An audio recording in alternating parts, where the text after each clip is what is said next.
Hello there, my name is Amber. I hope you had a fabulous day today. Welcome to Wear It or Waitlist It. Today I'm going to be talking about the NYX HD Photogenic Primer. You can find this at Ulta, especially if you're wanting to redeem your 20% off coupon that you may have received in the mail, because I know a lot of you are interested in NYX, drugstore brands, high-end brands, so this will give you some tips on shopping for this particular primer when you go into Ulta. If you buy the pump that looks like this, you can find them at Target, Amazon, drugstore.com, places like that. This particular pump retails anywhere between $14 and about $16. If you buy the squeeze tube pump from Ulta or Ulta.com, you will pay about $17. So kind of expensive for a drugstore primer.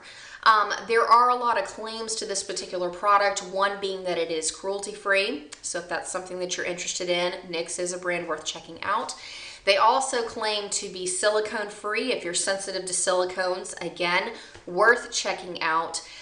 This does claim to be mineral infused, and as far as actual performance abilities, the benefits it claims are to be a smoothing canvas for any foundation, particularly if you use the NYX HD foundation. So I'm assuming this is kind of like the drugstore answer to the Makeup Forever HD Primer and Foundation Duo. And then it also claims that it is going to fill in your pores, minimize wrinkles, and again, have all of these great benefits for your skin. Now, is it a wear it or waitlist it? For me, this is a wait list, and I'll tell you why. First off, it is very expensive for what you get.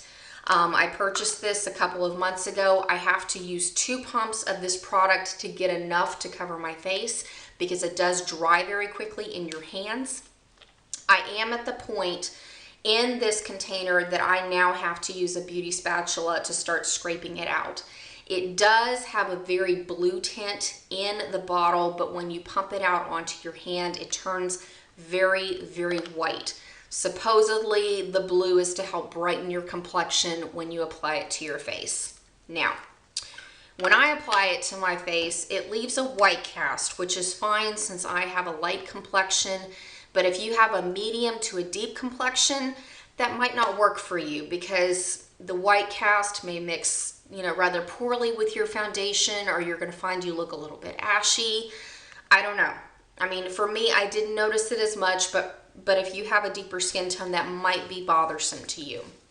The second reason I would call this a wait list is because after hours of wearing it, and I've stuck it out, and I've worn this product through various temperature changes, air conditioning to outside, heat to outside, I really don't like the performance of this on my T-zone.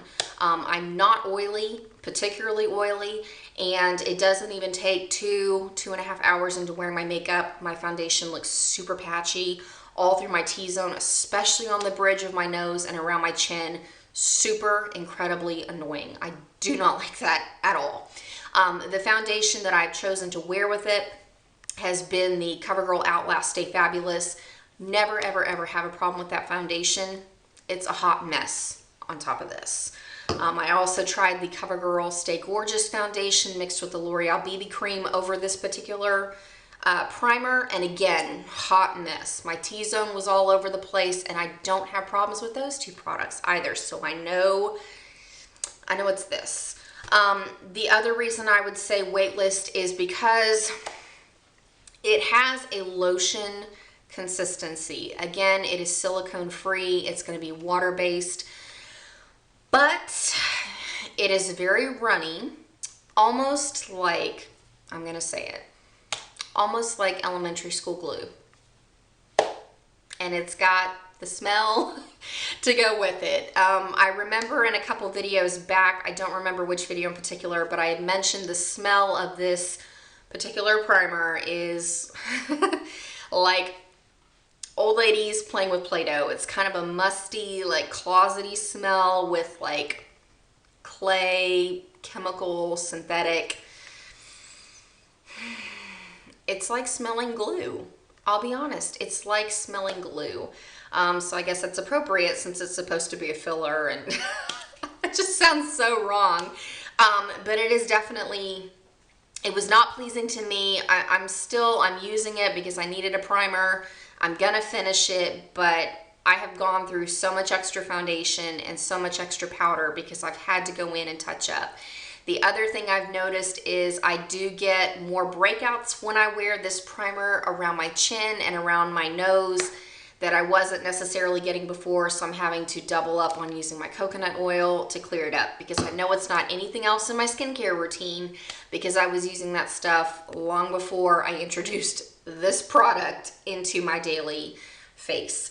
So that's just the other thing that I've kind of noticed too is that it makes my makeup look a little bit more cakey. Obviously, since I have to reapply it during the day, it's really, really annoying. And again, very expensive considering that it is a drugstore primer. So that is my review. Total wait list for me. Actually, it's not just a wait list for me. It's not something I will consider repurchasing again. But if you want something that is silicone-free, cruelty-free, you may be pleasantly surprised it may work for you. So I saw reviews again that were all over the page. There were a lot of women who loved it. There were a lot of women like me that just found it kind of like putting glue on your face. And then there were people that were kind of in the middle, like, it's a great primer, but it's expensive for what it is. So take it for what it's worth. Thank you so much for taking the time to watch this, and I look forward to seeing you for more Where to Wait Listed. The next product I will be reviewing will be the Smashbox Photo Finish Primer Water. So be very interested, especially if you are gathering your shopping list together for the Sephora VIB sale coming up around the, what is it, the 12th, the 13th. So that's it for now. I look forward to seeing you very, very soon. Bye.